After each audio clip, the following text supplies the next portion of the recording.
Council member, good morning. How are you, sir? Doing fantastic. Thanks for having me. And just for those that are going to tune in, it's Keith Powers. He's a council member. In what district, council member? District 4 on the east side of Manhattan. And you're running for Manhattan Borough President. And my question to you is, council member, why? We have tremendous challenges in the city right now. We have a housing crisis that is pricing the middle class and working class out of the city. We have a crisis taking place on our subways and streets where people who need help are not getting it. We have laws that desperately need to be fixed, and we're finding government unable to respond to the concerns of so many New Yorkers right now. And frankly, every New Yorker, every door we knock on, people are asking for new leadership and better change here in the city to help fix these crises. And after 8 years in the city council, I think I have the experience and big ideas, and as well as being a born and raised Manhattanite here, to really take on the big, complicated, but important issues that Manhattan needs right now. Councilman, can I play the cynic? There are people that think that the borough president, the job is really giving out some capital and cheerleading for the borough. Why do you think that you'll make an impact as borough president and or clarify, correct the record and say no? The powers of the borough president allow me to do X. The power, right? What is the job? What powers do you have as borough president conceivably if you win? Well, let me start by saying this. Every single political office is really defined by the person who's holding that office at any particular time. That is no different from mayor to city council to borough president, that the person who occupies that office is the person who really defines what that office is and what it can be. Now, the borough president, as you know, but I'm sure a lot of people don't know, is really a borough-wide advocate here with some formal powers that really help shape the city and shape the planning of the borough. So we talked about land use and zoning and how we build housing here and how we drive more affordable housing. The borough president has a role in the education system, which I think is underappreciated, understated, to make sure that we can fix our school system, make sure parents have good, strong representation in their local neighborhoods, critical appointments to make sure that we're doing oversight over the Department of Education. We have a big policy and platform role to make sure we can drive issues forward that maybe are not being getting enough attention here. We celebrate the borough we live in. Every borough is different. What is Manhattan? It's the economic engine. It's a cultural and arts hub. It's a tourism front door. It is a place of opportunity for the entire city. So I would argue that the Manhattan Borough President is one of the most important positions because you have jurisdiction over what I believe is the most important part of the entire city. And I am a biased Manhattanite when I say that. So every role is defined by it. But what I think makes a good borough president is maybe the better question. And I think a good borough president is tackling the housing crisis using the actual available tools in the office, like land use zoning and housing tools, to actually make sure that what's getting built in the borough is affordable and attainable to the middle class. It's making sure that our agencies delivering services here, whether it's our public safety and NYPD to our sanitation services, have the actual resources they need to be able to do their jobs and to figure out places where they need more help.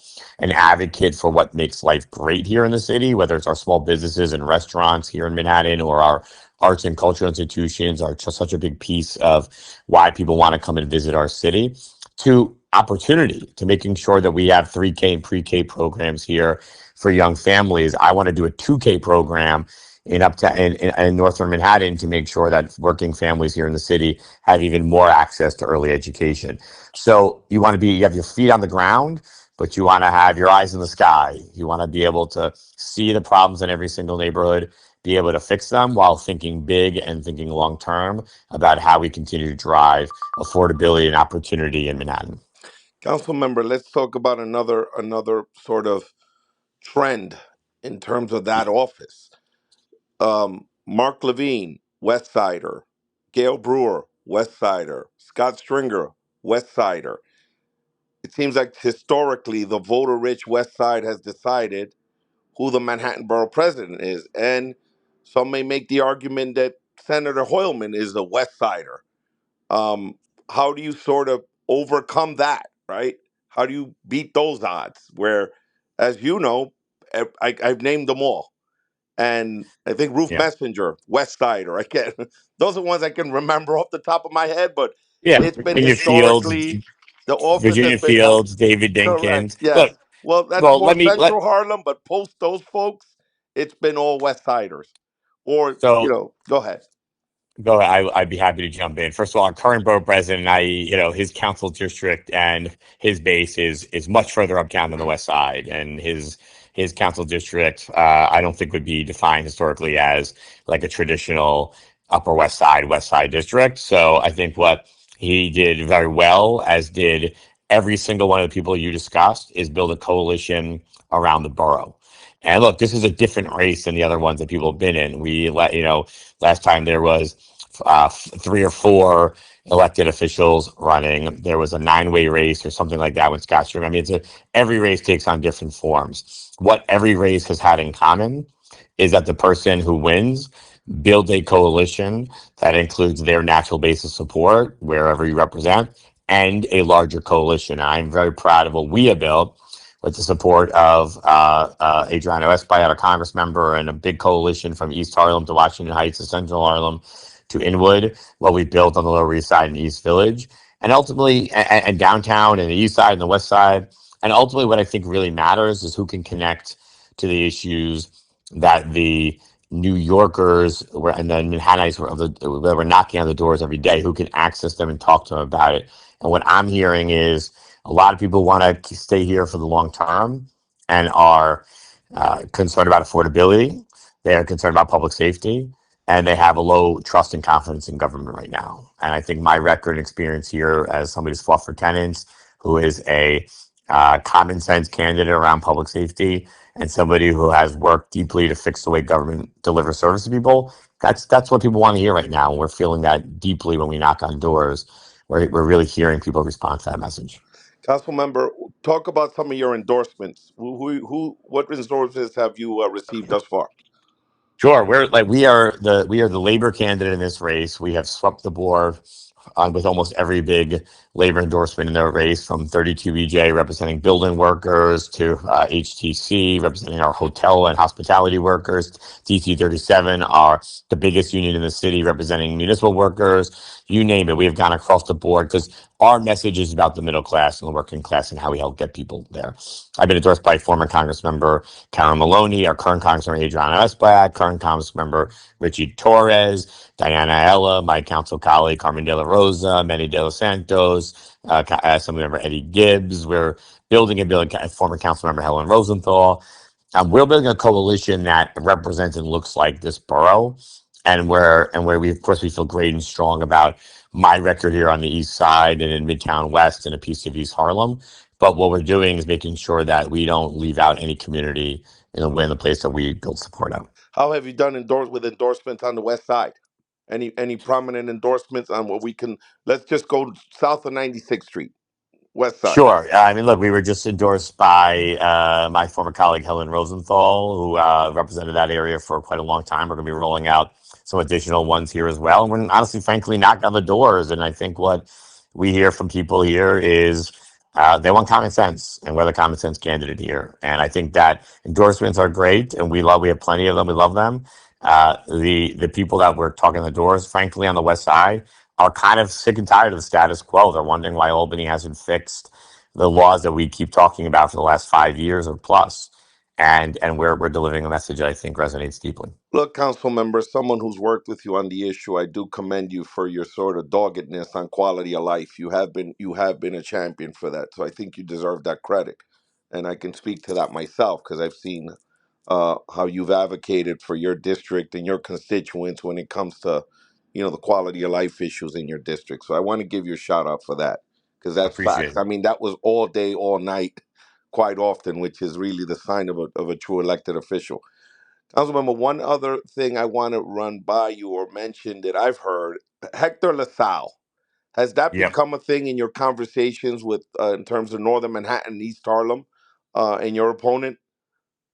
Look, obviously, there are folks who are upset about how that went down, and maybe even more than the outcome of it, how it went down. I'm not.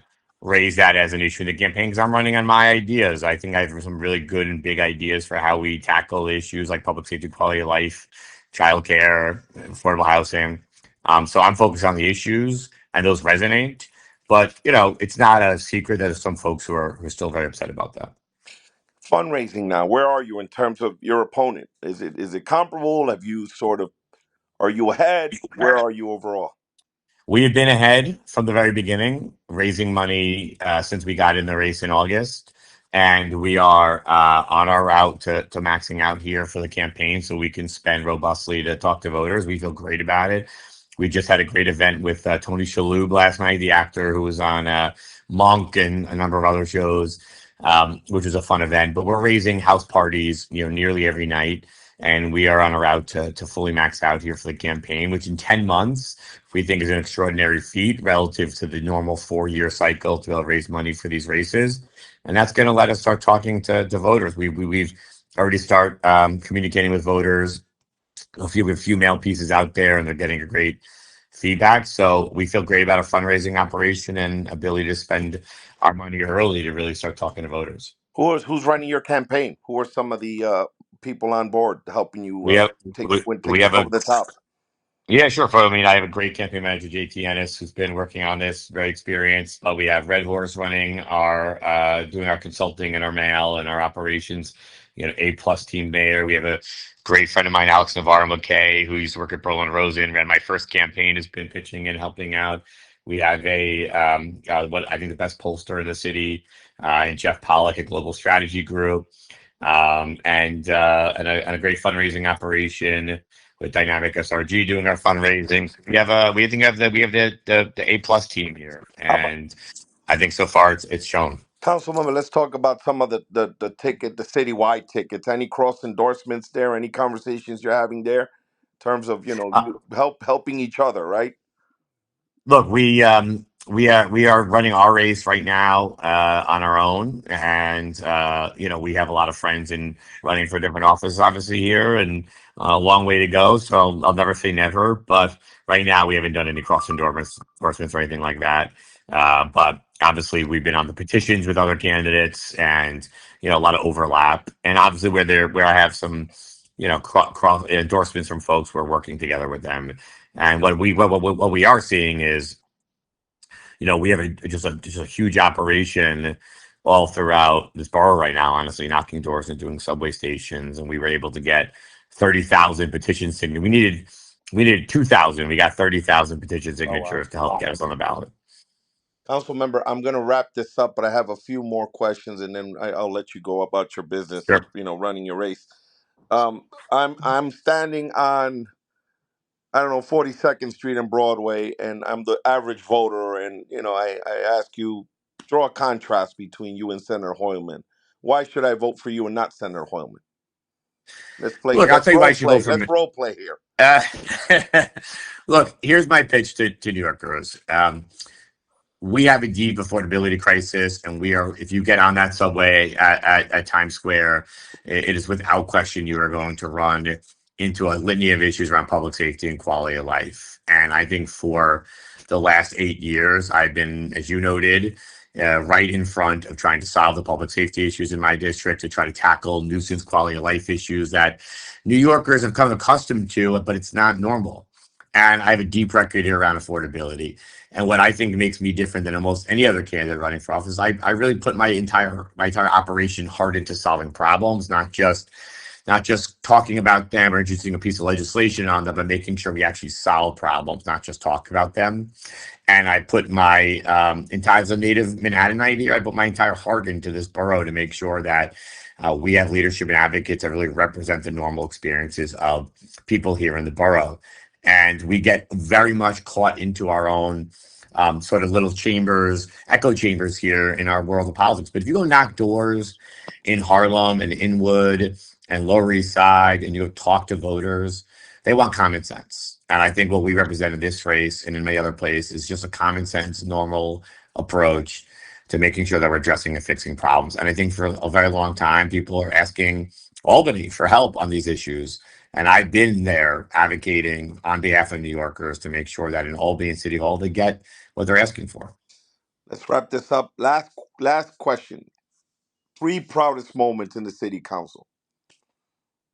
Three Now that press you're moments in term, city. yeah, the three things you're most proud of, right? In the time in the 8 years you served in the council. You know what? I'll take a step back. Your Yeah, political career. What are the three sure. proudest moments? Your biggest Sure. I mean, achievements? without question, some of my proudest moments have been about some of the big fights and battles that we have won in my district around housing issues. We did this tremendous housing deal. Took a lot of effort and work to lower the rents for a number of seniors in one of the neighbors in my district, Waterside Plaza, which was basically pushing City Hall and the landlord to step up and help. And we lowered the rents by drastic amounts there. I think that was significant. And every time I'm in that neighborhood, I'm reminded about how we really did reach in and help people out. And where I live in Stuyvesant Town, we were able to save 6,000 apartments from rent stabilization deregulation, joining the greatest tenants association in the city, fighting back against deregulation. That's 6,000 families today that can actually look and look into a few years ahead and actually know where they can build their future versus having this big question mark over their head. And while I'm deeply proud of winning I mean, one of my proudest moments is actually winning my election in 2017 because we ran on this campaign of big ideas and taking a new approach to city government. Right when I stepped into office, we really tried to change the status quo about how we think about issues around homelessness and housing right out of the gate. And what I've tried not to do is to shy away from having a little bit of courage when the moments call for it, and be proud every time we do that, and try to drive better outcomes here in the district that I grew up in. Council member, let's play Back to the Future Monday morning quarterback, backseat driver. If you had to do a few do-overs in your life, in your career, what are the three things you would say if you got to, go back in time? Oh, I would have done this better, or three things that you said, man, I wish I would have had more information. I wish I would have done it this way instead of that way. Do you have any do-overs you wish you had in life, in your career, better said? I'm sure we all have a couple do-overs in our life. Look, I think that when you look back on your career, 8 years in the city council, what you want to look up is be like, I spoke up and I stood up when it really mattered and when it depended on it, when people were relying on me. That you have a great staff who are able to like answer the calls and deal with constituents, and that you really work on meaningful things and you get into the weeds on complicated issues. And for that reason, I think I have few regrets here about we've done that because I have an amazing staff and I think we have done great work here. The one thing that you want to look back on and always feel is that in every moment you used all the tools at your disposal to kind of fix the issues and take on the issues. And I think what I think people are asking for right now is people like elected officials to step out of the status quo and get back to work in common sense. And I think we're doing a lot of that. And for me, I don't know, I have do overs here, but I think at all moments you want to make sure that you are really standing up for what is the really common sense approach here. I think we've done a lot of that, and we're going to be doing a lot more of that. Yeah, Councilman, I want to keep to my word. We're almost at 20 minutes. Anything you want to add that I forgot to mention before we wrap? No, first of all, thank you for doing this, and I've been had the opportunity to listen to someone recently. I think you're doing a great job. So that first of all, but it's a big election year, and what I tell people is, you think you're picking the mayor and borough president, city councilor for the next year and the year after. You're really setting course for the next 20 years here in New York City, and who we choose this year will be determinative of of the city we build for the future, what gets actually physically built, but also what's the character and value system of the borough that and the city that we live in. And I say this all the time: it's a choice to live in New York City for people. Unfortunately, for a lot of New Yorkers, it doesn't feel like a choice anymore because the rents are high and the quality of life is going down. So my goal here is to continue to lift up and make sure that every day we honor that choice that people are making. Thank you, Council member, for being so generous with your time, and best of luck to you. Hopefully, we'll Thank have you. this conversation again soon. Talk soon. Bye Thank bye. you. Bye bye. Appreciate it. Thanks Bye so much. bye. Bye.